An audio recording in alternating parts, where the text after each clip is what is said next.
మల్లు భట్టి విక్రమార్క చేపట్టిన peoples March పాదయాత్ర ప్రజలు పడుతున్న ఇబ్బందులను నేరుగా తెలుసుకునేందుకు ఎంతో ఉపయోగపడుతుందని కాంగ్రెస్ సీనియర్ నేత కేవీపీ రామచంద్రరావు అన్నారు. ముఖ్యంగా తెలంగాణలో బీఆర్ఎస్ ప్రభుత్వ పాలనపై ప్రజల్లో ఎంత వ్యతిరేకత ఉందో స్పష్టంగా తెలుస్తుందన్నారు. అలాగే కేంద్రంలో బీజేపీ రాక్షస పాలన నుండి త్వరలోనే విముక్తి లభిస్తుందంటున్న కేవీపీతో మా ప్రతినిధి ప్రదీప్ ఫేస్ టు ఫేస్. తెలంగాణలో మల్లు భట్టి విక్రమార్క గారు చేస్తున్నటువంటి పాదయాత్రకు కొంత స్వల్పతో కొంత విరామం వచ్చిన సమయం. అయితే ఈ సందర్భంలో భట్టి విక్రమార్క గారిని పరామర్శించేందుకు కాంగ్రెస్ సీనియర్ నేత కేవీపీ రామచంద్రరావు గారు వచ్చారు. వారిని అడిగి మరిన్ని విషయాలు తెలుసుకునే ప్రయత్నం చేద్దాం. మీరే అడిగారు ప్రశ్న. పీపుల్స్ మార్చ్ ఇది ప్రజా ఉద్యమం. ఇది ప్రజలకు ఒక మార్గదర్శకంగా ఉండటం కోసం, ప్రజల యొక్క కష్ట సుఖాలలో భాగంగా ఉంటుంది. భట్టి విక్రమార్క గారు వారు చాలా సీనియర్ నేత, ఈవేళ కాంగ్రెస్ పార్టీలో చాలా అనుభవజ్ఞుడు.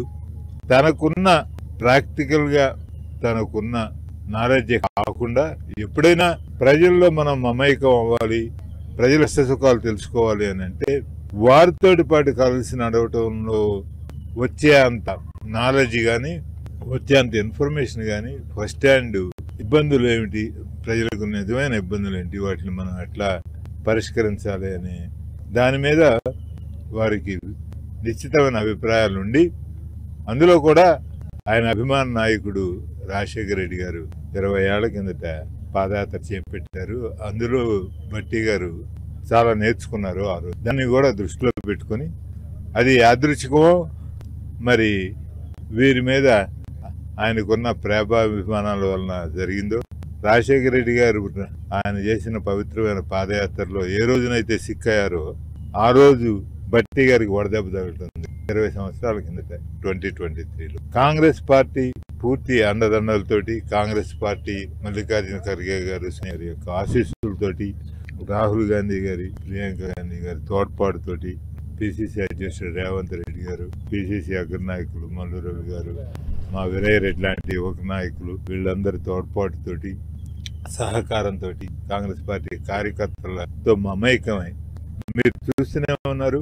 బట్టి వారి యొక్క పాదయాత్రలో నిర్దిష్టంగా ప్రజలకు ఏం కావాలనేది ఐడెంటిఫై చేయగలుగుతున్నారు. రేపు కాంగ్రెస్ పార్టీ అధికారంలోకి వస్తే మేము ఇవి చేస్తాము ఖచ్చితంగా అని ఆయన చెప్పగలుగుతున్నారంటే దాంట్లో వారికి వచ్చిన ఫీడ్బ్యాక్ కానివ్వండి, వారికి ప్రజల నుంచి వచ్చిన వినతుల వలన కానివ్వండి, నివేదికల వలన కానివ్వండి. గతంలో రాజశేఖర రెడ్డి గారికి కూడా రైతుల ఆత్మహత్యలకు ఏమిటి కారణం అనేది పాదయాత్రలో తెలిసినంత బాగా, అంతకుముందు తెలిసిన పాదయాత్రలో వారికి వచ్చిన నాలెడ్జ్ వలన తొలి సంతకం ఉచిత విద్యుత్ మీద జరిగింది.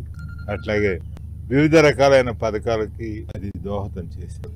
ఇప్పుడు భట్టి గారు కూడా అదే విధంగా ధరణి వలన వస్తున్న, లేకపోతే పోడు రైతుల వలన వస్తున్న ప్రాబ్లమ్స్ ఏంటి, ఇట్లా అనేక రకమైన ప్రజా సమస్యల గురించి ఆయన క్షేత్రస్థాయిలో వారికి వస్తున్న ఇబ్బందులు ఏమిటి, ప్రజలకి వాటి పరిష్కార మార్గాలు ఏమిటి, వాటి ఇబ్బందుల గురించి ఏకరువు పెట్టుకుంటూ పోతూ ఉంటే దానికి పరిష్కార మార్గాలు కూడా ఆయన చూపించగలుగుతూ ఉన్నారు.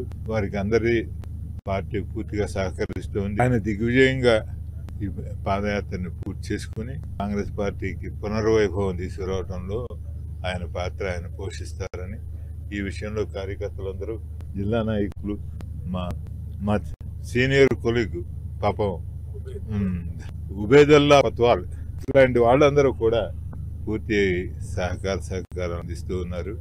బీజేపీ యొక్క రాక్షస పాలనని, కేసీఆర్ యొక్క ప్రజా వ్యతిరేక పాలనని ఆయన చాలా చక్కగా ఎత్తి చూపుతూ ఉన్నారు.